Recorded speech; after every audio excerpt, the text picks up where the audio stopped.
আল্লাহ তাআলা বলেন, ফাআম্মাল ইনসানু ইযা মাবতালাহু রাব্বুহু ফাআকরামাহু ওয়া না'আমা। আল্লাহ তাআলা মানুষকে পরীক্ষা করার জন্য যখন ফাআকরামাহু ওয়া না'আমা সম্মানিত করেন, নিয়ামত দেন, বড় পদ দেন, অনেক সম্পদ দেন, নিয়ামত দেন, ওই লোকটা তখন বলতে থাকে, ফায়াকুলু রাব্বি আকরামান, আমার রব আমাকে সম্মানিত করেছে, আমাকে সম্পদ দিয়া সম্মান দিয়ে আমার রব আমাকে সম্মানিত করেছে। ও মনে করে আল্লাহ তাআলা ওকে এইটা ভালোবেসে দিয়েছে, অথচ আল্লাহ বলেন আমি ওকে এইগুলা দিয়েছি ওর পরীক্ষা নেওয়ার জন্য। আবার যখন মানুষের সম্পদের মধ্যে অভাব আসে, রিজিক সংকীর্ণ হয়ে যায়, আল্লাহ তাআলা বলেন, ওয়া আম্মা ইযা মাবতালাহু ফাকাদারা আলাইহি রিজকাহ। আল্লাহ তাআলা যখন মানুষের পরীক্ষা নেওয়ার জন্য রিজিককে সংকীর্ণ করে দেয়, কোটিপতিকে একেবারে পথের ফকির বানায়া দেয়, সামর্থ্যবান মানুষটাকে সামর্থ্যহীন করে দেয়, অনেক বড় সম্মানিত ব্যক্তির সম্মান আল্লাহ তাআলা কেড়ে নেয়, তখন ওই মানুষগুলো বলতে থাকে, ফায়াকুলু রব্বি আহানান, আমার রব আমাকে অপমানিত করেছে। মুফাসসিরিনে কেরাম বলেন, ওই লোকটা কেমন যেন বলতে চায়, আমি সম্মান সম্পদের উপযুক্ত ছিলাম, কিন্তু আল্লাহ তাআলা আমাকে এগুলো দেয় নাই। নাউজুবিল্লাহ বলেন। সে নিজেকে উপযুক্ত মনে করে, আল্লাহ তাআলার ব্যাপারে অভিযোগ দেয় যে আমি যোগ্য ছিলাম কিন্তু আল্লাহ আমাকে দেয় নাই। এই কথা বলার দ্বারা সে আল্লাহ তাআলার ব্যাপারে ভিত্তিহীন অভিযোগ দায়ের করে। বলেন তো, আমি আপনি যেই জিনিস করি নাই, যেই জিনিসের সাথে আমার আপনার কোনো সম্পর্ক নাই, এমন কোন জিনিসের জন্য যদি কেউ আমাকে আপনাকে অভিযুক্ত করে, চুপ কইরা থাকবো নাকি জবাব দিব? চুপ থাকলে তো মনে করবে লোকটা মনে হয় জড়িত আছে। যতই দুর্বল আমি হই না কেন, কেউ যদি আমার ব্যাপারে কোনো মিথ্যা তহমত দেয়, অপবাদ দেয়, আমি প্রতিবাদ করব যে এর সাথে আমার কোনো সম্পর্ক নাই। ওরা আল্লাহর ব্যাপারে বলে আমি উপযুক্ত ছিলাম, আমার রব আমারে দেয় নাই, অপমানিত করছে। তাদের এই ভিত্তিহীন মিথ্যা অভিযোগের জবাব আল্লাহ তাআলা দিয়ে বলেন, প্রথমেই বলেন, কাল্লা, তোমরা যেটা বলতেছো এমনটা কখনোই নয়। এমনটা নয় যে তোমরা উপযুক্ত ছিলা, আমি আল্লাহ দেই নাই। তাহলে তোমাদের এই রিজিক সংকীর্ণতা কেন আসলো? আল্লাহ সুবহানাহু ওয়া তাআলা এই কথা বলার পর মানুষের রিজিক সংকীর্ণতার কয়েকটা কারণ উল্লেখ করে। সাদাকাল্লাহুল আলিয়্যুল আযীম। আল্লাহুম্মা সাল্লি আলা মুহাম্মাদিন ওয়া আলা আলি মুহাম্মাদ কামা সাল্লাইতা আলা ইব্রাহিম ওয়া আলা আলি ইব্রাহিম ইন্নাকা হামিদুম মাজিদ। আল্লাহুম্মা বারিক আলা মুহাম্মাদিন ওয়া আলা আলি মুহাম্মাদ কামা বারাকতা আলা ইব্রাহিম ওয়া আলা আলি ইব্রাহিম ইন্নাকা হামিদুম মাজিদ। আলহামদুলিল্লাহ। ঐতিহ্যবাহী সুনামগঞ্জ জেলার অন্তর্গত জগন্নাথপুর থানাধীন পাইলভাগ ইসলামিয়া হাফিজিয়া মাদ্রাসার উদ্যোগে আয়োজিত ৬০তম বার্ষিক ওয়াজ মাহফিল ও হিফজ ফারিগিন ছাত্রদের পাগড়ি প্রদান উপলক্ষে আজকের এই মাহফিলের সম্মানিত শ্রদ্ধেয় সভাপতি, আমন্ত্রিত উলামায়ে কেরাম, সামনে উপস্থিত মুরব্বিয়ানে কেরাম, সমবয়সী যুবক বন্ধু, স্নেহের ছোট ভাই এবং পর্দার অন্তরালে অবস্থানরতা সম্মানিতা শ্রদ্ধা মা ও বোন, দয়াময় আল্লাহ রাব্বুল আলামিনের দরবারে অগণিত শুকর যে মহান মালিক আমাদের হায়াতে বরকত দিয়ে সুস্থ রেখে তার মহান হুকুম মাগরিবের নামাজের পর হাদিসের ভাষায় জান্নাতের বাগানে আসার বসার কিছু কথা বলবার এবং শ্রবণ করবার সুযোগ যে মহান মনিব দান করেছেন, সে মহান মনিবকে খুশি করার জন্য মহব্বতের সাথে জবান খুলে অন্তর থেকে আমরা একবার কালিমাতুশ শুকর পাঠ করি, আলহামদুলিল্লাহ। অগণিত দুরুদ ও সালাম সৈয়দুল আম্বিয়া, আশরাফুল আম্বিয়া, খাতামুল আম্বিয়া, ইমামুল মুরসালিন, রহমাতুল লিল আলামিন, মুহাম্মাদুর রাসূলুল্লাহ সাল্লাল্লাহু আলাইহি ওয়াসাল্লামের উপর। আমি আপনাদের খেদমতে পবিত্র কোরআনুল কারীমের সূরা ফজর থেকে কয়েকটা আয়াত তিলাওয়াত করেছি। আল্লাহ তাআলার কাছে তৌফিক চাই, আয়াতে কারিমাগুলোকে সামনে রেখে কিছু কথা আল্লাহ তাআলা আমাকে বলবার সুযোগ করে দেন, যে কথাগুলো আমাদের সবার দুনিয়া এবং আখিরাতের জন্য কল্যাণকর হয়। সকলে বলি আমিন। আমিন। এই ভাই ভোকাল কমায়া আওয়াজটা শক্ত করেন, আর রিভার্ব দিয়ে আওয়াজটা বাজায় দেন।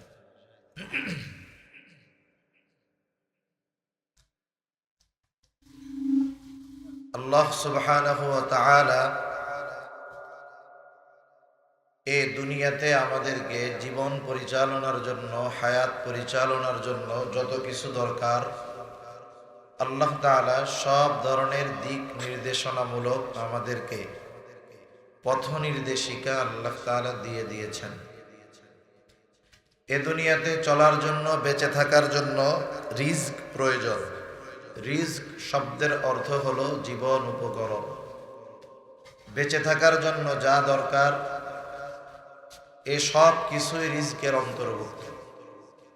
অনেক সময় আমরা মনে করি, ভাবি যে টাকা পয়সা, ধন দৌলত এগুলোই মনে হয় শুধু রিজক, অন্যান্য বিষয় মনে হয় অন্য কিছু হবে। টাকা পয়সা যেমন রিজক, একজন নেককার সন্তানও তেমন রিজক, একজন নেককার বিবিও তেমন রিজক। সমাজে সম্মানের সাথে বসবাস করতে পারা, ইজ্জত সম্মান, এটাও রিজকের অন্তর্ভুক্ত। রিজক এটা ব্যাপক অর্থবোধক একটি শব্দ। আল্লাহ সুবহানাহু ওয়া তাআলা বান্দার যেই বিষয়গুলোর ব্যাপারে দুনিয়াতে পরীক্ষা নেন, দুনিয়া কিন্তু পরীক্ষার জায়গা। এ দুনিয়াতে আল্লাহ সুবহানাহু ওয়া তাআলা বিভিন্ন সময় বিভিন্ন পদ্ধতিতে আমাদের পরীক্ষা নিয়ে থাকেন। মুমিনদের পরীক্ষা অন্যান্যদের তুলনায় আরো বেশি হয়। একটা মাদ্রাসায় একটা ছাত্র যখন ভর্তি হয়, ছাত্র যত ভালো হোক, মেধা যত ভালো হোক, ছাত্র যদি বলে হুজুর সব ঠিক আছে কিন্তু পরীক্ষা দিতে পারবো না, বলেন তো ওই ছাত্রকে শিক্ষক মাদ্রাসায় ভর্তি করবে নাকি করবে না? বলে যে পরীক্ষা দিবে না ওই রকম ছাত্র আমাদের লাগবে না। এ দুনিয়াতে যারা নিজেদেরকে মুমিন দাবি করে, ইমানদার দাবি করে, আল্লাহ সুবহানাহু ওয়া তাআলা এ দুনিয়াতে তাদের পরীক্ষা নিবেন, এটা আল্লাহ তাআলা ঘোষণা দিয়ে দিয়েছেন। আল্লাহ তাআলা বলেন, আহাসিবান নাস আন ইউতরাকু আন ইয়াকুলু আমান্না ওয়া হুম লা ইফতানুন। আল্লাহ রাব্বুল আলামিন বলেন, মানুষকে এটা মনে করে নাকি সে নিজেকে বলবে আমি মুমিন, আর তাকে পরীক্ষা নেওয়া ব্যতীত ছেড়ে দেওয়া হবে? মানুষ কি এটা মনে করে নাকি? তার মানে আল্লাহ তাআলা বলেন, দুনিয়ায় যে নিজেকে মুমিন দাবি করবে অবশ্যই এই দাবির বিপরীতে তাকে পরীক্ষা নেওয়া হবে। যে বেঈমান তার পরীক্ষা নেওয়া আর না নেওয়াতে কি আসে যায়? যে বেঈমান সে তো অনন্তকাল জাহান্নামে থাকবে, এটা তো তার জন্য নির্ধারিত নির্দিষ্ট স্থান তার জাহান্নাম। কিন্তু আমরা যারা নিজেদেরকে মুমিন দাবি করি, আল্লাহ সুবহানাহু ওয়া তাআলা বিভিন্ন বিষয়ের মাধ্যমে আমাদের ঈমানের পরীক্ষা নেন। মানুষ অনেক সময় বোঝে না, মানুষ মনে করে আল্লাহ তাআলা মনে হয় আমাদেরকে শুধু অভাব দরিদ্রতা দিয়ে পরীক্ষা নেয়। মনে রাখতে হবে, আল্লাহ তাআলা যেমন না দিয়ে পরীক্ষা নেয়, অনুরূপ আল্লাহ তাআলা দিয়েও বান্দাকে পরীক্ষা নেয়। কিন্তু আমাদের স্বভাব, মানুষের খাসলাত হইল, অভ্যাস হলো যে আমরা যদি টাকা পয়সা ধন দৌলত সুস্থ থাকি তাইলে মনে করি এটা মনে হয় নেয়ামত, কিন্তু আবার যখন অসুস্থ হই একটু অভাবে পড়ি মনে করি এটাই মনে হয় পরীক্ষা। কিন্তু ব্যতিক্রমও হতে পারে, আল্লাহ তাআলা বান্দাকে ভালোবেসে চাইলে নাও দিতে পারেন, আবার আরেকজনকে পরীক্ষা করার জন্য দিতে পারেন, যে দিয়া দেখিও কি করে। অনেক সময় মোহাব্বতের কারণে সন্তান মা বাবার কাছে অনেক কিছু চায়। বলেন তো, সন্তান মা বাবার কাছে যা চায় সব চাওয়া, সব চাহিদা কিন্তু মা বাবা পূরণ করেন না। সন্তানের কিছু চাওয়া মা বাবা পূরণ করেন মোহাব্বত ভালোবাসার কারণে, আবার মাঝে মধ্যে সন্তানের কিছু চাওয়া চাহিদা মা বাবা পূরণ করেন না, এটাও মোহাব্বত ভালোবাসার কারণে। একটা উদাহরণ দিলে বুঝতে সহজ হবে। মনে করেন আপনাদের এলাকার একটা যুবক ছেলে, সে সিলেট কলেজে লেখাপড়া করে, প্রযুক্তি বিশ্ববিদ্যালয়ে পড়ে। প্রতিদিন তাকে এখান থেকে কলেজে যেতে হয়, ভার্সিটিতে যেতে হয়। যাওয়ার সময় মাঝে মধ্যে সিএনজি পায় না, বাস পায় না, দেরি হয়ে যায়। অনেক ধনী লোকের সন্তান। ওই ছেলেটাকে তার বন্ধুরা বলতেছে, বন্ধু তোমার বাবার তো টাকা পয়সার কোনো অভাব নাই, তোমার বাবার তো সম্পদের কোনো অভাব নাই, তুমি এক বাবার একমাত্র সন্তান, তুমি যদি তোমার আব্বাকে বলো তোমার একটা মোটর সাইকেল কিনে দিতে, তোমাকে যদি মোটর সাইকেল কিনে দেয় ফজিলত আছে। এক নাম্বার, এই যাতায়াতের সময় তোমার যেই সময় নষ্ট হয় ওই পরিমাণ সময় লাগবে না, অর্ধেক সময় বেঁচে যাবে। যথাযথ সময়ে তুমি কলেজে আসবা, লেখাপড়া ঠিক মতো করতে পারবা, সময়ও বাঁচবে, কষ্ট কম হবে। এইবার ছেলেটা এসে তার বাবার কাছে খুব আবেগ দরদ মোহাব্বত ভালোবাসা নিয়ে বলতেছে, আব্বা আমি তো আপনার একমাত্র কলিজার টুকরা সন্তান, আপনি সারা জীবন যা উপার্জন করেছেন আমার জন্য, এই বাড়ি যত জমি জাতি আছে সব আমার জন্যই আপনি উপার্জন করেছেন। আব্বা গো, আপনার কাছে আমার একটা চাওয়া, আশা করি সন্তান হিসাবে আপনি আমার এই চাওয়াটাকে পূরণ করবেন। বাবা এবার বলে, বলো তুমি কি চাও। ছেলেটা এবার আবেগ দরদ নিয়ে বলে, আব্বু আমার প্রতিদিন কলেজে যাইতে কষ্ট হয়, সময় নষ্ট হয়, মাঝে মধ্যে ক্লাস পাই না, মাঝে মধ্যে গাড়ি পাই না, অনেক ঝামেলা হয়, কষ্ট হয়। আব্বু আপনি যদি আমার একটা মোটর সাইকেল কিনে দিতেন তাইলে যথা সময়ে আমি ক্লাসে যাইতে পারতাম, আমার পড়াশোনার বড় উপকার হইতো। ছেলেটা তার উপকারের জন্য বাবার কাছে মোটর সাইকেল চাইছে। এই মোটর সাইকেল পাইলে তার সময় বাঁচবে, লেখাপড়া ঠিক মতো হবে, ক্লাস ধরতে পারবে। বলেন তো এর জন্য এটা উপকারী নাকি উপকারী না? উপকারী। কিন্তু বাবা চিন্তা করতেছে ভিন্ন কথা। বাবা চিন্তা করে, আমার একটা মাত্র সন্তান, মোটর সাইকেলে আমার তরুণ যুবকরা যখন উঠে কেমন যেন রকেট চালাইতেছে, বাপটা এরকম। এখন বাপ চিন্তা করে, আমার ছেলেটাও তো যুবক, ফাঁকা রাস্তায় জোরে টান দিবে, কোন সময় এনা ট্রাভেলস মাইরা দিবে তার ঠিক নাই, কোন সময় ট্রাকের সাথে মেরে দিবে, আমার ছেলেটা দুনিয়া থেকে চলে যাবে।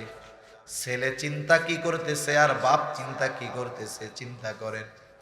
বাবা এইবার এই কথাগুলো চিন্তা করে ছেলেকে একটা ধমক দিয়া বলে, কোনো মোটর সাইকেল দেওয়া হবে না, প্রয়োজনে তোমার লেখাপড়া বন্ধ করে দিব, তাও তোমাকে এটা দিব না। বলেন তো, বাপ যদি না দেয়, ছেলে এত আবেগ দরদ নিয়ে চাইলো, বাবা দিল না, বলেন তো ছেলের কষ্ট লাগবে কি লাগবে না? এইবার বন্ধুদের কাছে যাবে, বন্ধুরা বলবে তোমার বাবা হইলো একটা কিপটা। কিপটা চিনে? কৃপণ, বখিল। তোমার বাবার যে টাকা পয়সা, তোমার তো হেলিকপ্টার কিনে দিতে পারতো, একটা মোটর সাইকেল কিনে দিল না। বন্ধুরা বলে তোমার বাবা তোমারে ভালোবাসে না, তোমার বাবা একটা কৃপণ লোক, তুমি সন্তান চাইছো একটা মোটর সাইকেল, এটাই তোমাকে দিল না। আপনারা যদি বুঝে থাকেন বলেন তো, বাপ কৃপণ ভালোবাসে না এই জন্য সন্তানকে মোটরসাইকেল দেয় নাই, নাকি সন্তানকে বেশি ভালোবাসার কারণে দেয় নাই? কি জন্য দেয় নাই? বেশি ভালোবাসার কারণে দেয় নাই। দুনিয়ায় অনেক সময় আমার আপনার মা বাবা আমি আপনি চাই ভালোবাসার কারণে দেয় না। বলেন তো আল্লাহ তাআলা মা বাবার চাইতে বেশি ভালোবাসে নাকি কম ভালোবাসে? এই জন্য বান্দা আল্লাহর কাছে অনেক কিছু চায়, বান্দা বুঝে, আমার আল্লাহ বুঝে যে এটা আমার বান্দাকে দিলে তার জন্য উপকার হবে না। এই জন্য অনেক সময় আল্লাহ মোহাব্বত করে বান্দাকে অনেক কিছু থেকে বঞ্চিত করে, চাইলেও দেয় না। এটা যে দেয় না, এটা আল্লাহ তাআলা বান্দাকে ভালোবাসার কারণে। সেজন্য আল্লাহ দিয়েও পরীক্ষা নেন, না দিয়েও পরীক্ষা নেন। যে মুমিন বান্দা সে বোঝে আল্লাহ দিয়া পরীক্ষা নেয়, কিন্তু যে বেঈমান, যে নাফরমান, গুনাহগার, পাপী, ও মনে করে দিলেই মনে হয় আল্লাহ শুধু ভালোবাসে। এই জন্য দেখবেন সমাজে অনেক বেনামাজি, নাফরমান, পাপী, অনেক টাকা পয়সা, ধন দৌলত, সামাজিক বড় পদের অধিকারী এমন লোক সমাজে আছে না নাই?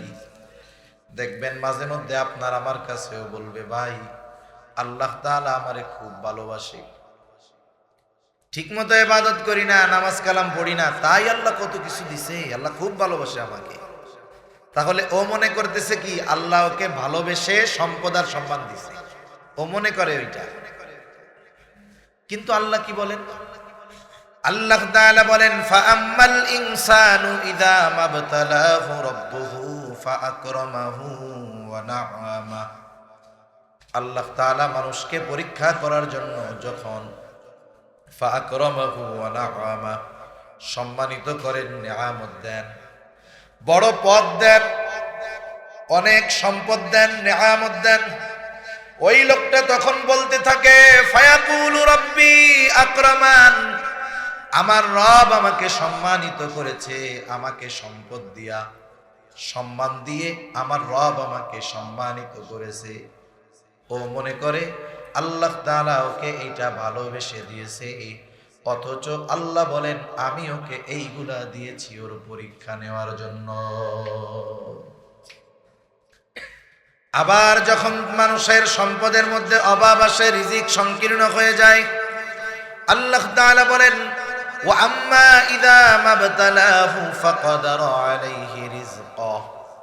আল্লাহ তাআলা যখন মানুষের পরীক্ষা নেওয়ার জন্য রিজিককে সংকীর্ণ করে দেয়, কোটিপতিকে একেবারে পথের ফকির বানায়া দেয়, সামর্থ্যবান মানুষটাকে সামর্থ্যহীন করে দেয়, অনেক বড় সম্মানিত ব্যক্তির সম্মান আল্লাহ তাআলা কেড়ে নেয়, তখন ওই মানুষগুলো বলতে থাকে, ফায়াকুলু রব্বি আহানান, আমার রব আমাকে অপমানিত করেছে।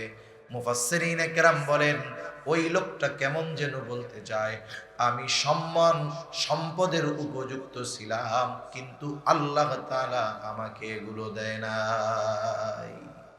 নাউজুবিল্লাহ বলেন। সে নিজেকে উপযুক্ত মনে করে, আল্লাহ তাআলার ব্যাপারে অভিযোগ দেয় যে আমি যোগ্য ছিলাম কিন্তু আল্লাহ আমাকে দেয় নাই। এই কথা বলার দ্বারা সে আল্লাহ তাআলার ব্যাপারে ভিত্তিহীন অভিযোগ দায়ের করে। বলেন তো, আমি আপনি যেই জিনিস করি নাই, যেই জিনিসের সাথে আমার আপনার কোনো সম্পর্ক নাই, এমন কোন জিনিসের জন্য যদি কেউ আমাকে আপনাকে অভিযুক্ত করে, চুপ কইরা থাকবো নাকি জবাব দিব? চুপ থাকলে তো মনে করবে লোকটা মনে হয় জড়িত আছে। যতই দুর্বল আমি হই না কেন, কেউ যদি আমার ব্যাপারে কোনো মিথ্যা তহমত দেয়, অপবাদ দেয়, আমি প্রতিবাদ করব যে এর সাথে আমার কোনো সম্পর্ক নাই। ওরা আল্লাহর ব্যাপারে বলে আমি উপযুক্ত ছিলাম, আমার রব আমারে দেয় নাই, অপমানিত করছে। তাদের এই ভিত্তিহীন মিথ্যা অভিযোগের জবাব আল্লাহ তাআলা দিয়ে বলেন, প্রথমেই বলেন, কাল্লা, তোমরা যেটা বলতেছো এমনটা কখনোই নয়। এমনটা নয় যে তোমরা উপযুক্ত ছিলা, আমি আল্লাহ দেই নাই। তাহলে তোমাদের এই রিজিক সংকীর্ণতা কেন আসলো?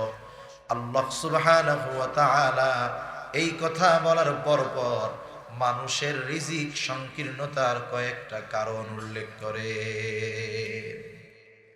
এ দুনিয়াতে আমরা কি কেউ চাই যে আমাদের জীবন উপকরণের মধ্যে সংকীর্ণতা আসুক? কেউ চাই?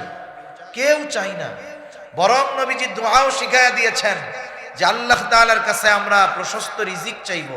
আল্লাহুম্মা রযুকনা রিজকান ওয়াসিআ, আল্লাহুম্মা রযুকনা রিজকান হালালান তাইয়্যিবা। এই দোয়াগুলো আমরা আল্লাহর কাছে বলি আল্লাহ আমাদেরকে প্রশস্ত রিজিক দেন, আমাদেরকে উত্তম হালাল রিজিক দেন। আমরা কোনো সময় রিজিক সংকীর্ণতা চাই না, কিন্তু এরপরেও মানুষের জীবনে রিজিক সংকীর্ণতা কেন আসে? সেই কারণগুলোর মধ্যে কয়েকটা কারণ আল্লাহ তাআলা বর্ণনা করতেছেন। পরিমাণের মধ্যেই যে বরকত, বিষয়টা এমন না। আমরা অনেক সময় মনে করি বেশির মধ্যে মনে হয় বরকত, বিষয়টা এমন না। আল্লাহ তাআলা চাইলে অল্পের মধ্যেও বরকত দিতে পারে। হাকিমুল উম্মাত আশরাফ আলী থানভী রাহমাতুল্লাহি আলাইহি বলেন, কোন বস্তুর মধ্যে বরকতটা দুই ভাবে হয়। কয় ভাবে হয়? দুই ভাবে। একটা হলো স্বয়ং ওই বস্তুর মধ্যেই আল্লাহ বরকত দেন, আর একটা হলো আল্লাহ সুবহানাহু ওয়া তাআলা পারিপার্শ্বিক বিষয়কে সম্পর্কিত রেখে আল্লাহ বরকত দেন। কেমনে বুঝাই জিনিসটা আপনাদের? মনে করেন একজনের মাসিক বেতন হলো 50,000 টাকা, আর একজনের মাসিক বেতন হলো 15,000 টাকা। দুই ফ্যামিলিতে একই পরিমাণ সদস্য, একই পরিমাণ তাদের খরচ, একজনের বেতন 50 আর একজনের 15। দেখা যায় যার বেতন 50,000 টাকা, মাস শেষে খরচ করার পরে তার পকেটে কোনো টাকা থাকে না।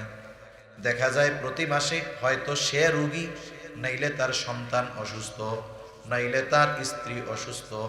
দেখা যায় প্রতি মাসে এই 50,000 টাকার কোনোটাই থাকে না। আবার আর একজন সমান সংখ্যক লোক, বেতন তার 15,000। আল্লাহ তাআলা তার পরিবারের মধ্যে কোনো রোগশোক দেয় নাই, কোনো বিপদ দেয় নাই। আর একজন আইসা বলে, ভাই ধরো এই 10 কেজি গোস্ত তোমারে হাদিয়া দিলাম। এই বিভিন্ন ভাবে দেখা যায় এই 15,000 টাকা বেতনের মানুষ মাস শেষে আরো 2,000 টাকা তার বেঁচে যায়। আল্লাহ তাআলা এইভাবেও সম্পদের মধ্যে বরকত দেন। আর একটা হলো স্বয়ং পরিমাণটাই আল্লাহ তাআলা বাড়ায়া দেন। আশরাফ আলী থানভী রাহমাতুল্লাহি আলাইহি এক ব্যক্তির ঘটনা উল্লেখ করেন।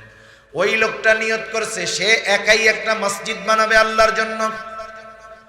সে অনেক কষ্ট করে কিছু সম্পদ সংগ্রহ করছে, টাকা জমাইছে, কিন্তু কত টাকা সে জমাইছে এটা গুনেও নাই, হিসাবও করে নাই।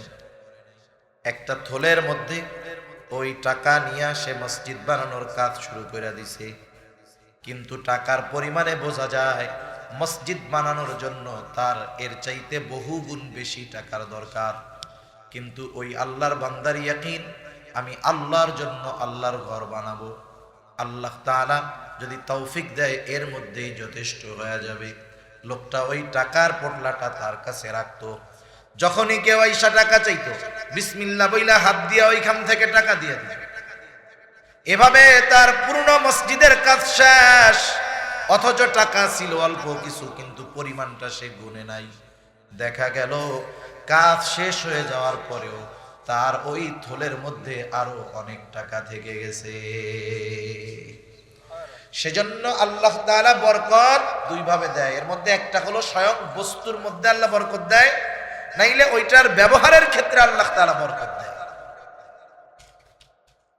আমরা সবাই আল্লাহ তাআলার কাছে বরকতময় প্রশস্ত রিজিক চাই। কেউ চাই না যে আমাদের রিজিকের সংকীর্ণতা, রিজিকে অভাব আসুক। এজন্য টাকা পয়সা থাকলেই যে আমার সংকীর্ণতা আসবে না, বিষয়টা কিন্তু এমন না। মনে করেন সমাজে অনেক মানুষ আছে না, অনেক টাকা পয়সার মালিক, কিন্তু প্রতিদিন ইচ্ছা করলে এক একটা গরু জবাই দিয়া খাইতে পারে। কিন্তু ওই লোকটাকে আল্লাহ তাআলা এমন অসুস্থ করছে, গরুর গোশত খাওয়া তো দূরের কথা, সে ভাতও ঠিক মতো খাইতে পারবে না। আছে না এরকম? আবার কতজন আছে টাকা পয়সা অনেক নাই, কিন্তু আল্লাহ প্রত্যেক দিন ভালো খাওয়ায়। আপনাদের সিলেট অঞ্চলে আলহামদুলিল্লাহ এখানে এখন উলামায়ে কেরামের তাজিম অন্য জায়গার চাইতে অনেক বেশি। প্রায় মসজিদের মধ্যে এলাকার মানুষ হুজুরকে লজিং রাখতে চায়। প্রত্যেকেই আশা করে আমি হুজুরকে একদিন খাওয়াবো, মাসে একদিন হইলেও। দেখা যাবে এক মহল্লায় 60টা ফ্যামিলি, সবার ইচ্ছা আমি হুজুরের খাওয়াবো। তাইলে এক এক বাড়িতে হুজুর মেহমান হয় 2 মাসে একবার, 2 মাসে একবার। যার বাড়িতে যেই দিন লজিং, আগের দিনই ওই বাড়ির চাচি চাচাকে বলে, শোনো কালকে কিন্তু হুজুরের খাওয়ান, আমরা যা খাই তা খাই, হুজুর এটা খাওয়ানো যাবে না। তুমি বাজারে যাও, মুরগি আনবা, গোস্ত আনবা, গরু আনবা, প্রত্যেক দিন যার বাড়িতে খাওয়ান আগের দিন বাড়ির মানুষ এরকম বলে। আবার সন্তান ফোনে খোঁজ নেয়, মা হুজুরের খাওয়ান কবে আমাকে বাড়িতে? বলে অমুক দিন। বলে হুজুরে কিন্তু এবার এরকম খাওয়াইও। দেখা যায় হুজুরের বেতন 10,000 15,000, কিন্তু আল্লাহ তাআলা তাকে প্রতি মাসে এই পরিমাণ ভালো খাবার খাওয়ায়, ওইটা যদি তার টাকা দিয়ে কিনে খাওয়া লাগতো 4 মাসের বেতন হলেও সম্ভব হইতো না। এটা আমি একটা উদাহরণ দিলাম আর কি। এইভাবে আল্লাহ তাআলা বিভিন্ন পদ্ধতিতে রিজিকের বরকত দিতে পারে। বেশি হইলেই যে বরকতময় রিজিক তা না, কমের মধ্যেও আল্লাহ তাআলা বরকত দেয়, ঠিক কিনা বলেন? এখন বলেন, আমরা সেই বরকতময় প্রশস্ত রিজিক চাই তো? কেউ চাই না রিজিক সংকীর্ণতা আসুক। এখন রিজিক সংকীর্ণতা কেন আসে? আল্লাহ তাআলা সেই কথাই বলেন, 1 নাম্বার, বাল্লা তুকরিমুনাল ইয়াতীম। রিজিক সংকীর্ণতার 1 নাম্বার কারণ হলো তোমরা ইয়াতিমকে সম্মান করো না। ইয়াতিমকে সম্মান করো না, এর দ্বারা উদ্দেশ্য কি? এর দ্বারা উদ্দেশ্য হলো ইয়াতিমের কিছু হক আছে, তোমরা ইয়াতিমের হকগুলো আদায় করো না। ইয়াতিমের হকগুলো তোমরা আদায় করো না। ইয়াতিম সাধারণত 2 ধরনের হয়। এক ধরনের ইয়াতিম হয় ধনী ইয়াতিম, আর এক ধরনের ইয়াতিম হয় গরিব ইয়াতিম। ধনী ইয়াতিম, যার বাবা তার জন্য অঢেল সম্পদ রেখে গেছে, কিন্তু ওই বাচ্চাটা নাবালেগ অবস্থায় তার বাবা দুনিয়া থেকে চলে গেছে। আর একজন ইয়াতিম, তার বাবাও নাই, বাবার রেখে যাওয়া কোনো সম্পদও নাই। ইয়াতিম ধনী হোক আর গরিব হোক, সকল ধরনের ইয়াতিমের সাথে ভালো ব্যবহার আমাকে আপনাকে করতে হবে। অনেক সময় ইয়াতিম যদি টাকা পয়সাওয়ালা হয় ওইটারে এক নজরে দেখে, আর যদি গরিব দরিদ্র হয় ওইটাকে আরেক নজরে দেখে। হয় কি হয় না? সেই জন্য ইয়াতিম ধনী হোক আর গরিব হোক, তার সাথে সদাচরণ করতে হবে, ভালো ব্যবহার করতে হবে। ইয়াতিম যদি ধনী হয়, তার সাথে যদি খারাপ আচরণ করা হয়, তার অন্তরে কষ্ট লাগবে, ব্যথা লাগবে। আহারে, আজকে যদি আমার বাবা বেঁচে থাকতো আমার সাথে কেউ খারাপ আচরণ করতো না। আর গরিব ইয়াতিমের সাথে যদি খারাপ আচরণ করা হয়, ওই ইয়াতিম চিন্তা করতো আমার তো বাপ নাই, টাকাও নাই। বাপ যদি থাকতো অথবা টাকা যদি থাকতো, মানুষ খারাপ আচরণ করতো না।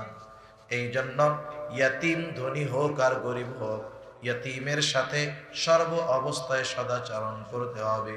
শুধু তাই না, ইয়াতিমের সাথে সদাচরণ করলে আল্লাহ তাআলা দিল নরম বানায় দেয়। নবীজির কাছে একজন লোক আইসা জিজ্ঞাসা করে, ইয়া রাসূলুল্লাহ, আমাকে আপনি এমন আমল বলে দেন যে আমল করলে আমার দিলটা নরম হয়ে যাবে। আমার দিলটা বড় কঠোর, আমার দিলটা বড় শক্ত। আপনি আমাকে একটা আমল শিখায় দেন যে আমলের দ্বারা আমার দিলটা নরম হয়ে যাবে। কথা বুঝতেছেন? সজাগ আছেন না ওইটা দেখতেছেন? সজাগ আছেন? আমি তো দেখতেছি সব এদিক দেখতেছেন, তাহলে আমি আর একটু দেখি, একসাথে দেখি, একসাথে দেখি। এরপরে ওনাদের কাজ শেষ হোক, এরপরে আমি কথা শুরু করব। কাজ শেষ হোক ওনাদের। কি দেখতেছেন একটু আপনারা কোন, আমি শুনি।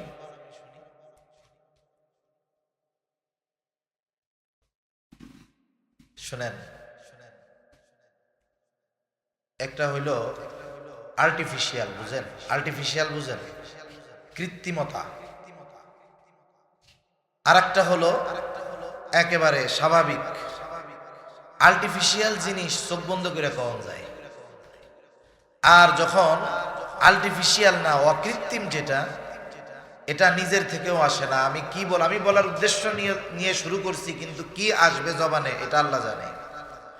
আর এটা আসে শ্রোতার চাহনি, খেয়াল এর উপরে নির্ভর করে। কিন্তু যখন এটা লাগাইতেছে আমি বুঝতে পারতেছি আপনাদের সাথে আমার মিসকানেকশন হয়ে গেছে, আমার কথা আসতেছে না। কথা বোঝেন নাই? এজন্য যখন কেউ কথা বলে, যেই বলুক, আশেপাশে যা হয় হোক, আপনি কথাগুলো শুনেন। ওইখানে কি আছে এটা তো মাহফিলের শেষেও থাকবে। আমি কি শেষ পর্যন্ত থাকবো? আমি কি শেষ পর্যন্ত কথা বলবো? সেজন্য এই বিষয়গুলো খেয়াল করা দরকার। শয়তান তো চারিদিক দিয়ে ঘুরতেছে, চিন্তা করতেছে কেমনে মনোযোগটা নষ্ট করে দেওয়া যায়। কিছু কথা যদি দিল দিয়া শুনেই বসে, আমল যদি কইরাই বসে, তাইলে হুজুরেরও লাভ হইলো, মাদ্রাসা কর্তৃপক্ষেরও লাভ হইলো, ওরও লাভ হয়ে গেল। সে তো চাইবে যে এরকম উল্টা পাল্টা হোক। এজন্য এদিকে খেয়াল দিয়ে একটু শুনেন, নাকি কষ্ট হইলে আমি শেষ করে দিই।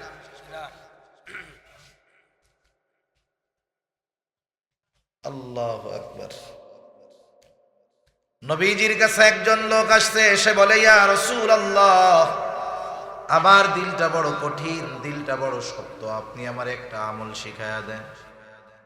রাসূলুল্লাহ সাল্লাল্লাহু আলাইহি ওয়াসাল্লাম বলেন, আমসাহ রাসাল ইয়াতীম ওয়া আত'ইমিল মিসকিন, তুমি ইয়তীমের মাথায় হাত বুলায় দাও আর মিসকিনকে খানা খাওয়াও, তাহলে আল্লাহ তাআলা তোমার কঠোর হৃদয়টাকে নরম বানায়া দিবে।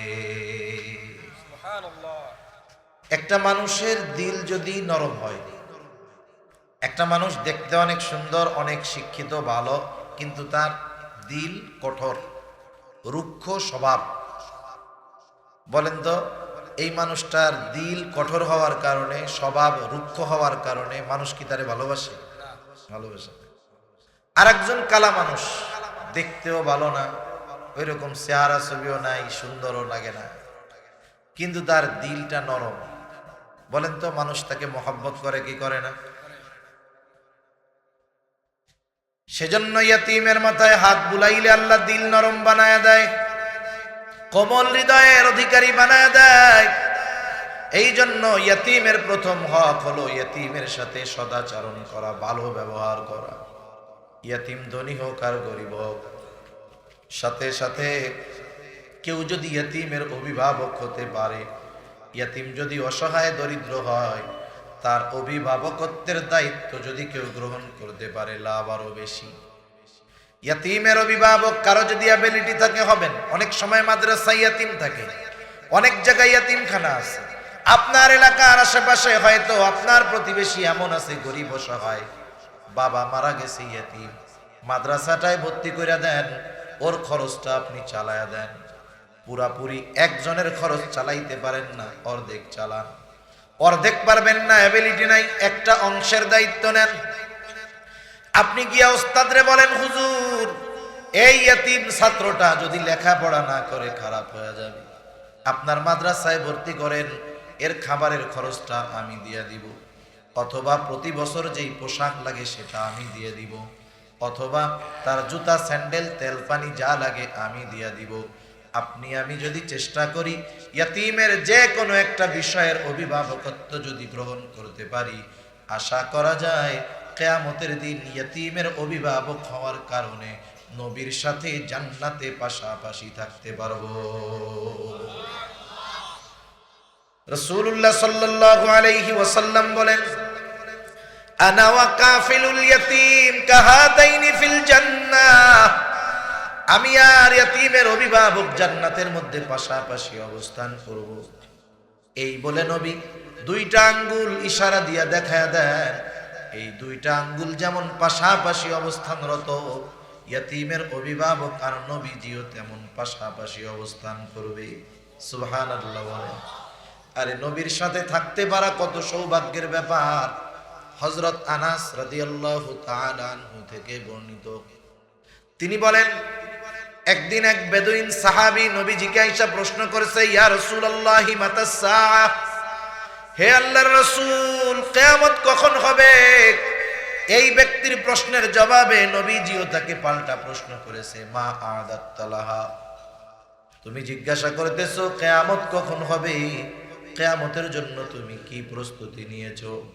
ওই লোকটা সহজে জবাব দিয়ে বলে, ইয়া রাসূলুল্লাহ, আমি আল্লাহ এবং তার রাসূলকে ভালোবাসি। নবীজি তার এই কথার জবাবে বললেন, আল মারউ মাআ মান আহাব্বা, যে যাকে মহব্বত করে তার সাথেই থাকবে। এই লোকটা বাড়ির পথে হাঁটা দিয়া দিল। হযরত আনাস রাদিয়াল্লাহু তাআলা আনহু বলেন, ইসলাম গ্রহণের পরে আমরা এতটা খুশি হই নাই যতটা খুশি নবীর সাথে থাকতে পারবো এই সংবাদ পেয়ে আমরা হয়েছি। নবীর সাথে জান্নাতে থাকা যাবে এই খবর শুনে সাহাবায়ে কেরাম কত খুশি। নবীর সাথে জান্নাতে থাকার সুযোগ আমাদেরও আছে। যেই কাজগুলো করলে নবীর সাথে থাকা যাবে, এই কাজগুলোর মধ্যে অন্যতম একটা কাজ, অন্যতম একটা আমল হলো ইয়তীমের অভিভাবক হয়ে যাওয়া। আপনার আমার ঘরে যদি ইয়তীম থাকে লাভ কি? আবু হুরায়রা রাদিয়াল্লাহু তাআলা আনহু থেকে বর্ণিত হাদিস, নবীজি বলেন, ওই ঘর কতই না উত্তম ঘর যেই ঘরে একজন ইয়তীম আছে আর তার সাথে সদাচরণ করা হয়। নবীজি বলেন, ওই ঘর কতই না নিকৃষ্ট ঘর যেই ঘরে একজন ইয়তীম আছে আর তার সাথে অসদাচরণ করা হয়। বুজুর্গানে দিন বলেন, বিষয়টা হলো এই রকম, যেই ঘরে ইয়তীম আছে ওই ঘরওয়ালা বড় সৌভাগ্যবান যদি সেই ইয়তীমের সাথে সদাচরণ করে। নবীজি বলছেন উত্তম ঘর, তার মানে যেই ঘরে ইয়তীমের সাথে সদাচরণ করা হয় ওই ঘর আল্লাহ রহমত বরকত দিয়া ভরপুর করে দেয়।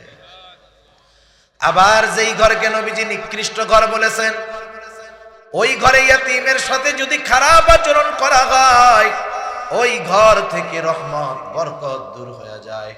এই জন্য ইয়তীমের অভিভাবক যদি হওয়া যায়, বলেন লাভ না লস? দুনিয়ারও লাভ, আখিরাতেরও লাভ। সাথে সাথে আমার আপনার অধীনে যদি কোনো ইয়তীম থাকে আর ওই ইয়তীমের যদি কোনো সম্পদ থাকে, খবরদার খবরদার, ওই নাবালক ইয়তীমকে ঠকাইয়া ইয়তীমের সম্পদ আমি আপনি ভক্ষণ করব না। কারণ সাধারণভাবে অন্যায়ভাবে কারো সম্পদ ভক্ষণ করা এটা জঘন্য এক অপরাধ। টাকা পয়সা জমি জাতি যাই অন্যায় ভাবে ভোগ করুক না কেন, এটা বান্দার হক। কিয়ামতের দিন এর কারণে হক আদায় করতে হবে সওয়াব দিয়া, অথবা অন্যের গুনাহ নিয়ে হক আদায় করতে হবে। আবার নবীজি সতর্ক করে দিয়ে বলেন, কেউ যদি দুনিয়ায় কারো 1 বিঘত জমিন অন্যায়ভাবে দখল দেয়, নবী বলেন কিয়ামতের দিন 7 তবক জমিন তার গলার সাথে পেঁচায়া দেওয়া হবে। সাধারণভাবেই অন্যের হক নষ্ট করা, ভক্ষণ করা এটা জঘন্য এক গুনাহ। এই সম্পদটা যদি ইয়তীমের হয় এটা আরো জঘন্য গুনাহ। ইয়তীমের সম্পদকে আল্লাহ তাআলা আগুনের সাথে তুলনা করেছেন। আল্লাহ তাআলা বলেন, ইন্নাল্লাযীনা ইয়াকুলুনা আমওয়ালাল ইয়াতামা যুলমান ইন্নামা ইয়াকুলুনা ফী বুতুনিহিম নারা ওয়া সায়াসলাউনা সাঈরা।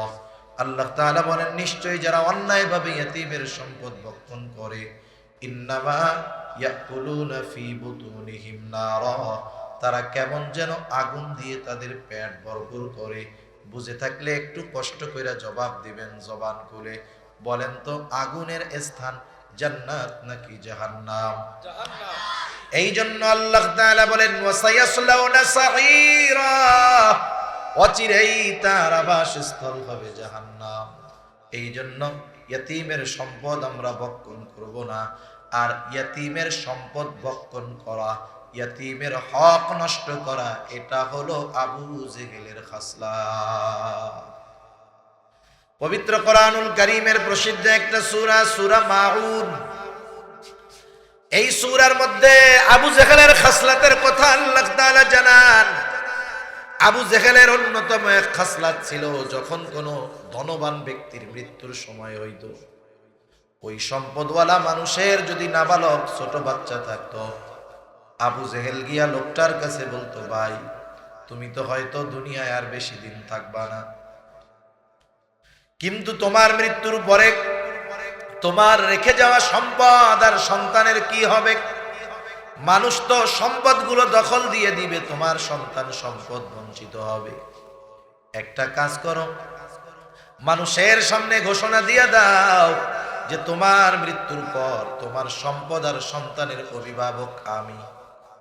লোকটাও চিন্তা করতো, আবু জেহেল যদি আমার সন্তান এবং সম্পদের অভিভাবক হয়ে যায়, সে তো গোত্রপতি লিডার, অন্য কেউ আমার সন্তান আর সম্পদের দিকে চোখ তুলে তাকাবে না।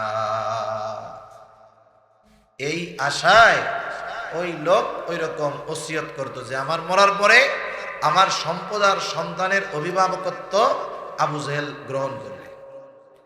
লোকটা যখন মারা যাইত, সম্পদ আবু জেহেলের অধীনে থাকত।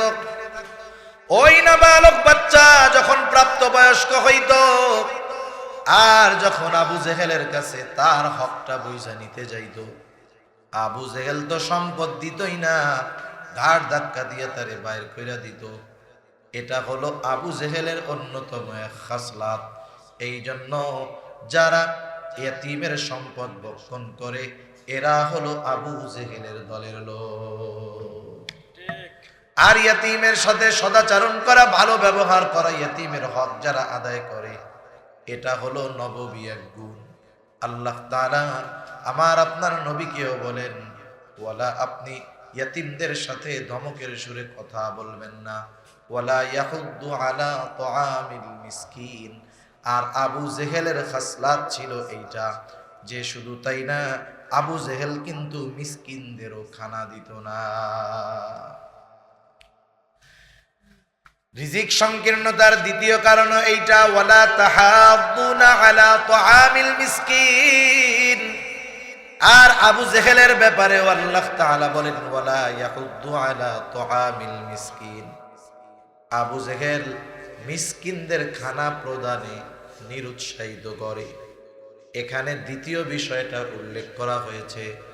দ্বিতীয় বিষয় উল্লেখ করার দ্বারা প্রথম বিষয়টা এর মধ্যে অন্তর্ভুক্ত হয়ে যায়। যেমন মোট কথা হইল বিষয়টা এইরকম যে ওরা নিজেরাও মিসকিনদের খাবার দেয় না, অপরকেও খাবার দিতে উৎসাহ দেয় না। এখন বলেন, যে নিজে ইয়াতিম মিসকিন খাওয়ায় সে আর একজনকেই না বলবে যে আপনিও খাওয়ার ফজিলত আছে, যে খাওয়ায় না সে তো বলবেও না। সুতরাং যারা ইয়াতিমদের খানা প্রদানে, মিসকিনদের খানা প্রদানে নিরুৎসাহিত করে, ওই যে প্রথম বিষয়টা, তারা নিজেরাও খাওয়ায় না, এজন্যই অপরকে নিরুৎসাহিত করে। আল্লাহ তাআলা রিজিক সংকীর্ণতার দ্বিতীয় কারণ বলেন, ওয়ালা তাহাদ্দুনা আলা তাআমিল মিসকিন। তোমাদের রিজিক সংকীর্ণতার দ্বিতীয় কারণ হলো তোমরা মিসকিনদের খানা প্রদানে অপরকে উৎসাহ দাও না, নিজেরাও দাও না, অপরকেও দাও না, বরং নিরুৎসাহিত করো। অথচ খানা খাওয়ানো সাধারণভাবে ফজিলতের কাজ। রাসূলুল্লাহ সাল্লাল্লাহু আলাইহি ওয়াসাল্লামের কাছে এক লোক আসছে, এসে জিজ্ঞাসা করে, আইয়ুল ইসলামি খাইর, ইসলামের মধ্যে সর্বোত্তম আমল কোনটা? নবীজি ছিলেন উম্মতের রূহানি ডাক্তার। একই প্রশ্নের জবাব ব্যক্তিভেদে নবীজি উত্তরও ভিন্ন রকম দিতেন। প্রশ্ন এক, কিন্তু ব্যক্তির অবস্থা ভিন্ন। নবীজি ব্যক্তির অবস্থার আলোকে জবাব দিতেন। এই লোকের এই প্রশ্নের জবাবে নবীজি বলতেছেন, তুতঈমুত তাআম ওয়া তাকরাউস সালাম আলা মান আরাফতা ওয়া মান লাম তারিফ। তুমি মানুষকে খানা খাওয়াও আর পরিচিত অপরিচিত সবাইকে বেশি বেশি সালাম দাও। এক নম্বরে নবীজি বলছেন মানুষকে খানা খাওয়াও। নবীজি কোনো স্তর বিন্যাস করেন নাই যে গরিবরে খাওয়াও, অসহায়কে খাওয়াও, মিসকিনকে খাওয়াও, নবী এমন বলেন নাই। এর মানে বোঝা গেল একজন গরিবও যদি আল্লাহর সন্তুষ্টির জন্য ধনীকে খাওয়ায়, বলেন তো ফজিলত আছে না নাই? কিন্তু দাওয়াত দিয়ে খানা খাওয়াইতে হবে, ঠিক, বিনিময়ের আশা করা যাবে না। আমাদের দেশে তো এরকম বিবাহ শাদীর দাওয়াত দিয়ে চিন্তা করে দাওয়াত দিলে তো গিফট পাওয়া যাবে, টাকা পাওয়া যাবে। এই খানা খাওয়াইয়া বিনিময় গ্রহণ করা, এটা বড় খারাপ কাজ। বরং আমি আপনি যদি কোনো মিসকিন অসহায়কেও খাওয়াই এ আশা করব না যে ভবিষ্যতে খানা তো খাওয়াইছি, ভবিষ্যতে ও ডাক দিলে, আমি ডাক দিলে আসবে, আমার উপকারে আসবে, এই চিন্তাটাও কখনো করব না। আমি যদি কারো কোনো উপকার করি, কারো কল্যাণ করি, কাউকে খানা খাওয়াই, অসহায় মানুষ, কখনো আমি তাকে এই খানা খাওয়াইছি এই জন্য কখনো খোটাও দিব না। কারণ আমি যাকে খাওয়াবো এটা কার জন্য খাওয়াবো? এটা ধনীদের খাওয়াই আর মিসকিন অসহায়দেরকে খাওয়াই। সাহাবা একরামের আদত ছিল এইটা, অভ্যাস ছিল এইটা। তারা মানুষকে আল্লাহর জন্য খানা খাওয়াইতো, গরিব অসহায় মিসকিনদেরকে নিজে না খাইয়া খাওয়াইতো। আল্লাহ তাআলা তাদের এই অভ্যাসের কথা বলেন। তারা খানা খাওয়ায়া কি বলে? বলে ইন্নামা নুতঈমুকুম লিওয়াজহিল্লাহ লা নুরিদু মিনকুম জাযাআও ওয়ালা শুকুরা। তারা বলে ইন্নামা নুতঈমুকুম লিওয়াজহিল্লাহ, আমরা তোমাদেরকে শুধুমাত্র কেবলমাত্র একমাত্র আল্লাহর জন্য খানা খাওয়াইছি। লা নুরিদু মিনকুম জাযাআ, যেহেতু আল্লাহর জন্য খাওয়াইলাম আমরা কোনো বিনিময় চাই না। ওয়ালা শুকুরা, এই খানা খেয়ে আমাদের কৃতজ্ঞতা প্রকাশ করো, ধন্যবাদ দাও, থ্যাংক ইউ দাও, এটাও চাই না। কারণ খানা খাওয়াইছি আল্লাহর জন্য, এই খানা খাওয়ানোর প্রতিদান যিনি দিবেন তিনি কে? সেজন্য এক নাম্বার, সাধারণভাবে আল্লাহর জন্য যারাই খাওয়াই ফজিলত আছে না নাই? দোকানে গেছেন, চার দোকানে বসছেন, একজন লোক আসছে, কোন স্বার্থবিহীন আল্লাহর জন্য তাকে আপনি একটা চা খাওয়াইলেন, বিস্কিট খাওয়াইলেন, বলেন ফজিলত আছে না নাই? বিড়ি খাওয়াইলে ফজিলত আছে না নাই? এটা তো খাওয়ানো যাবে না, কিন্তু খাওয়াইতে হবে হালালটা। তবে কার জন্য? আল্লাহর জন্য। দুই নাম্বার, ইয়াতিম মিসকিন অসহায় যদি হয় তাকে খাওয়ানো আরো বেশি ফজিলত। কারণ কোন মুমিন মিসকিন যে ক্ষুধার্ত, যে তাকে যদি খানা খাওয়ানো হয় দুই ধরনের ফজিলত পাওয়া যায়। একটা হলো সাধারণভাবে খানা খাওয়ানোর ফজিলত, আর একজন হলো আর এক মুমিনের প্রয়োজন পূরণ করার ফজিলত। ক্ষুধার সময় তার খাবার প্রয়োজন, আপনি আমি যদি খানা খাওয়াইয়া তার এই প্রয়োজনটা মিটায় দেই, তাহলে আমার আপনার বিপদের সময় প্রয়োজন যিনি মিটায়া দিবেন তিনি কে? আবার দেখেন, খানা খাওয়ানো কিছু কিছু সময় ঈমান সম্পৃক্ত বিষয়। আমার আপনার প্রতিবেশী যদি অভাবী, দরিদ্র, ক্ষুধার্ত হয়, রাসূলুল্লাহ সাল্লাল্লাহু আলাইহি ওয়াসাল্লাম বলেন, লাইসাল মুমিন আল্লাযী ইয়াশবাউ, ওই ব্যক্তি মুমিন নয় যে পেট ভরে খায় আর তার প্রতিবেশী অভুক্ত থাকে। নবীজি বলেন এই ব্যক্তি মুমিন নয়।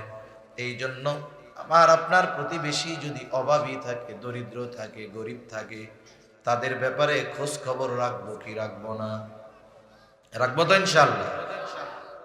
রাসূলুল্লাহ সাল্লাল্লাহু আলাইহি ওয়াসাল্লাম এক হাদিসের মধ্যে বলেন, তোমরা তরকারির মধ্যে ঝোল বাড়ায়া দাও, পানি বাড়াইয়া ঝোলটা একটু বেশি বেশি করো। কেন করবা? যাতে প্রতিবেশীর খোঁজ খবর নিতে পারো।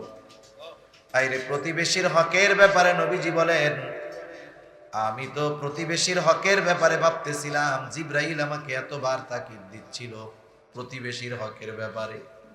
এক সময় আমি চিন্তা করেছিলাম হয়তো প্রতিবেশীকে ওয়ারিস বানায়া দেওয়া হতে পারে। এই প্রতিবেশীর সাথে আমরা ভালো আচরণের সাথে সাথে ক্ষুধার্ত গরিব যে তার দিক খেয়াল রাখবো। এই যে রজব মাস শুরু হয়ে গেছে, রজব মাস শুরু হইলে একটা দোয়া বেশি বেশি করতে হয়, আল্লাহুম্মা বারিক লানা ফি রজব ওয়া শাবান ওয়া বাল্লিগনা রমাদান। আল্লাহ আপনি আমাদেরকে রজব শাবানের বরকত দান করেন, রমজান পর্যন্ত আমাদের পৌঁছায়া দেন। রমজানের সময় তো মোটামুটি আমরা বুঝি যত খাওয়া যায় হিসাব নাই, অপচয় করলে তো হিসাব দিতেই হবে। রমজানের সময় দেখা যাবে অনেকে এইরকম ইফতারের টেবিলে 10 প্রকারের আইটেম আছে না, এরপরেও মনে হয় আর একটা আইটেম হইলে খুব ভালো হইতো। অনেকে হয়তো 10 প্রকারের আইটেম সামনে আছে, এরপরেও মনে হয় আর একটা আইটেম হইলে ভালো হতো। দেখা যাবে তার প্রতিবেশী ইফতার করবে, সামনে কোনো কিছু নাই, আছে না নাই? সেই জন্য আপনাদের কাছে অনুরোধ থাকবে, আশেপাশে আপনারা তো ধনী মানুষ, যদি গরিব থাকে তাহলে কি করবেন? মনে করেন যে দিন আনে দিন খায় মুসলমান, এর জন্য তো রোজা ফরজ। রোজা আসলে ওরা একটু চিন্তিত হয়ে যায়, চিন্তা করে আহারে সারা দিন যদি পরিশ্রম না করি, রাতে চাকরি হবে না, ইফতার হবে না। দিনের বেলায় কষ্ট করা লাগে, পরিশ্রম করা লাগে। আপনার যদি সামর্থ্য থাকে, ওই প্রতিবেশী 2 জন 3 জন তাকে আপনি বলেন, শোনো তুমি চিন্তা কইরো না, তোমার পরিবার গোটা রমজান আমার বাড়ির মেহমান, আপনি তার ফতা সেহরির ব্যবস্থা কইরা দেন, তার ইফতারের ব্যবস্থা কইরা দেন। তার জন্য রোজা রাখা আপনার কারণে সহজ হবে, সওয়াব কয়েক গুণ হবে। একটা হবে প্রতিবেশীর সাথে ভালো আচরণের সওয়াব, আর একটা হবে অভাবীকে খানা দিয়ে সাহায্য করার সওয়াব। সাথে সাথে যেই কয়জনের খানার ব্যবস্থা আপনি করলেন, ওই কয়জন রোজাদার রোজা রেখে যেই পরিমাণ সওয়াব পাবে, আল্লাহ তাআলা অটোমেটিক সেই পরিমাণ সওয়াব আপনার আমলনামায় লিখে দিবে। সুবহানাল্লাহ। এই জন্য যেই সমস্ত মানুষ রোজা রাখার ব্যাপারে টেনশন, যে আমাকে তো দিনভর পরিশ্রম করতে হবে, যদি অ্যাবিলিটি থাকে আপনি গোটা মাস তাকে আপনার মেহমান বানায় নেবেন। এখন আবার এই যে প্রতিবেশী আবার বানাইলেন মেহমান, বলেন তো মেহমানের সমাদর করলে সওয়াব আছে না নাই? নবীজি বলেন যে আল্লাহ এবং আখিরাতের উপর ঈমান রাখে সে জানে মেহমানকে সম্মান করে। তাইলে কত আমলের সুযোগ একসাথে, এত অ্যাবিলিটি নাই? আপনি তারে 1 বস্তা চাউল কিনা দেন, আপনি কিছু বুট কিনা দেন, কিছু নগদ টাকা দিয়ে বলেন ভাই ধরো রোজার মাসে বাজার টাজার কইরো, যেন তোমার পরিশ্রম চিন্তা কম হয়, এই জন্য আমি তোমার এইটা হাদিয়া দিলাম। আপনি যা দেন, গরিব মানুষ যদি যাকাত খাওয়ার উপযুক্ত হয়, আপনি তার এমনিই দেন যে এটা রাখো, আপনার নিয়ত আছে যাকাত দিয়ে দিছি, হয়ে গেছে, আপনি তাকে দেন। আপনার কারণে যদি তার ইবাদত করতে সহজ হয়, রোজা রাখতে সহজ হয়, নিঃসন্দেহে এর বিনিময় আল্লাহ তাআলা আপনাকে আমাকে দিবে, ঠিক কিনা বলেন? সেজন্য খানা খাওয়াবো, ভালো কাজ এইটা। খানা খাওয়াইলে রিজিক আল্লাহ প্রশস্ত করে। 3 নাম্বার আল্লাহ তাআলা বলেন, ওয়ালা তাহাদ্দুনা আলা তুআমিল মিসকিন ওয়া তাকুলুনা তুরাসা আকলাল লাম্মা। রিজিক সংকীর্ণতার অন্যতম কারণ বলেন আল্লাহ তাআলা বলেন, তোমরা ওয়ারিসি সম্পদ সব একা ভক্ষণ করো। বাবা রেখে গেছে সম্পদ, বোনও আছে, ভাইও আছে, ভাই বোনদেরকে ঠকাইয়া একা সব খায়, এমন ভাই তো আলহামদুলিল্লাহ নাই আপনাদের এদিকে? আছে।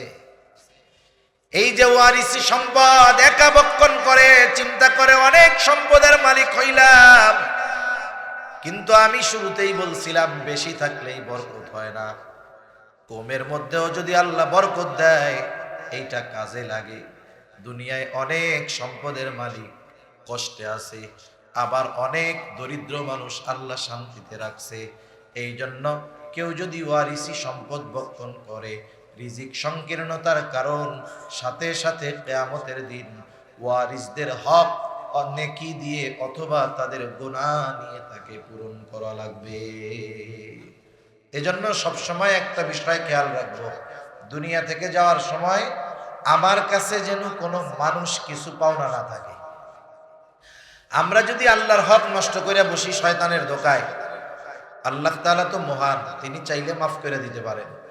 কিন্তু যদি দুনিয়ায় কারো 1 টাকার হক নষ্ট করে থাকি, কিয়ামতের দিন ও যদি ধরা পড়া যায়, ও খুঁজতে থাকবে দুনিয়ায় কার কাছে কি হক পাইতাম।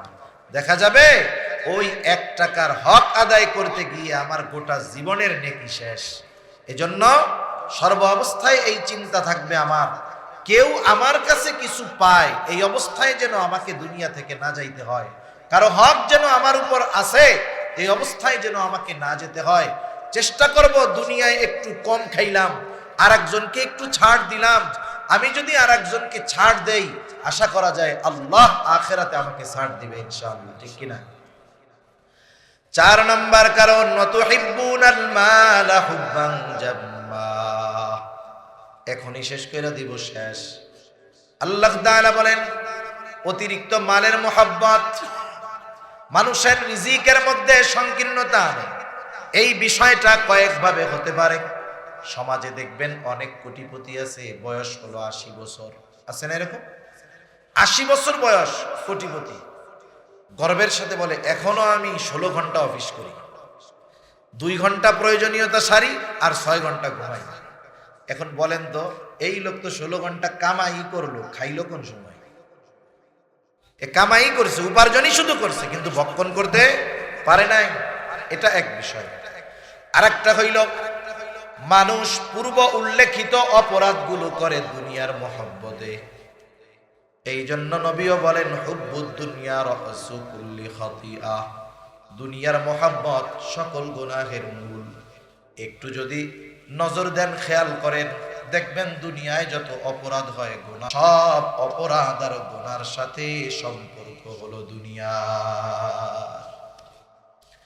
যে কোনো গুনার সাথে দুনিয়া সম্পৃক্ত আছে। মনে করেন একজন সুদ খায়, জঘন্য পাপ না? সুদ কি আখেরাতের জন্য খায় না দুনিয়ার মাল বাড়ানোর জন্য খায়? যে বেটায় ঘুষ খায়, কত জঘন্য কাজ।